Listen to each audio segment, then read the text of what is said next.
Hi, this is Tamara from mooglyblog.com, and in this video I'm going to demonstrate how to crochet the offset mesh stitch pattern, sometimes called the offset filet mesh.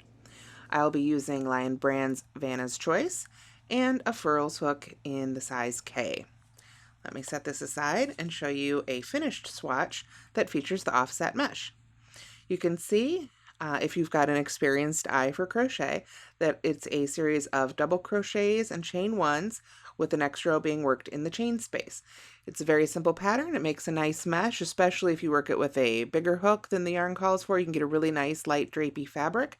And you can see this stitch pattern featured in the free Seaside Ruana pattern that's on mooglyblog.com. So let's get started.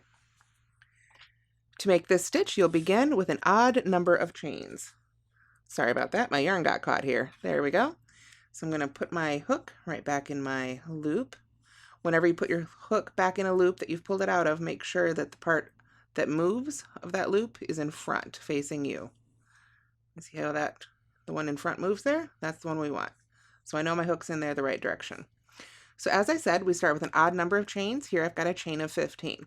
You can work into the chain in your preferred method. I prefer to work in that underneath that back bump underneath there for my first row.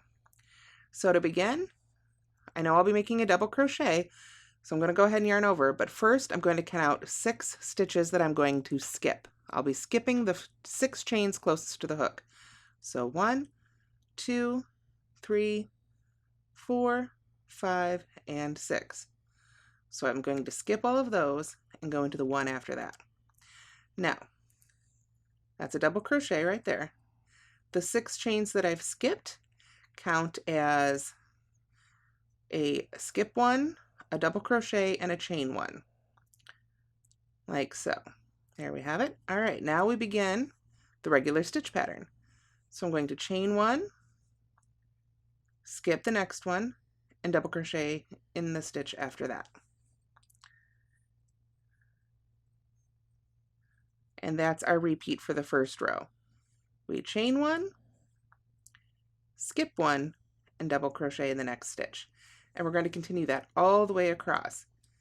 If you have counted your chains correctly, you should end with a double crochet in the very last chain. Unless, of course, you're putting this inside something else fancy, then who knows what your ends will look like. But if you're just doing offset mesh, you should end with a double crochet in the last chain. There we go. Like so. That's row 1. Let's begin row 2. Row 2 is a little bit different.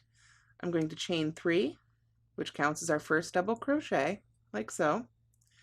Then I'm going to work the first regular double crochet, I guess the second double crochet of the row you could say, into the chain space. Not going into the actual chain, but in the chain space underneath. Like so. So rather than having a chain one in between these two, they're right next to each other. So I'm going to chain one, skip the next stitch, and go into the next chain one space with a double crochet. And that's what I'll do across for row 2.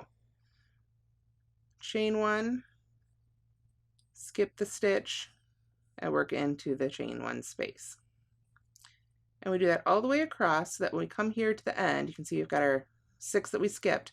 I'm going to go ahead and chain one, skip that last one, work right in there with our double crochet, and then I'm going to work another double crochet in this stitch right here. So we're going to skip the one closest to this double crochet, that chain right there, and work in the top of that chain right there, because that's going to count as the top of our double crochet, the first double crochet in round 1. There we have it. And that is the end of row 2. Now you can see row 2 will always have one more double crochet than row 1 and one less chain 1 space. So if you're counting your stitches, that's a good guide. So let's begin row 3. I'm going to pull up a little bit more yarn here. And this is a pretty color. It's called Sapphire. I love that. Okay, so let's begin row 3. We're going to chain 4 to begin row 3. Like so. That's going to count as a double crochet and a chain 1 when we count our stitches. So then I'm going to skip that first one, of course. I'm going to skip the one after that, and I'm going to go into that chain space. So that's one of the things I love about this pattern. You're always working into the chain space, except for when you're working into the top of a chain. And it really goes pretty quickly because you don't have to fiddle about trying to find exactly where to stick the hook. You just get to go right in that big chain space there. So if you've seen other videos where I've made a mesh where the double crochets line up, this is just sort of an offshoot of that where they're offset and you're working into the chain spaces instead. So you can see I still did a chain one, skip one, go in the chain space. Now we've come to the end of row 3. So what I'm going to do is skip that double crochet right there that was working in the chain space below. I've still got my chain 1. Then I'm going to go in the top of this chain 3. The one time you have to go into a stitch is at the end of each row. There we have it. Alrighty. And that's the end of row 3. So from there, to continue with this pattern, you just keep repeating rows 2 and 3, 2 and 3, 2 and 3. Depending on your pattern, you might end with a row 2, you might end with a row 3. Doesn't really matter, it's just whatever you prefer. If we look at our larger swatch here, you can see I just kept going, and this one I decided to end on a row 2 repeat. So we've got 2 on each end. You get a really nice fabric with the offset mesh. I hope you've enjoyed this video. If you did, please give us a like, let us know in the comments, and don't forget to subscribe. Thanks for watching.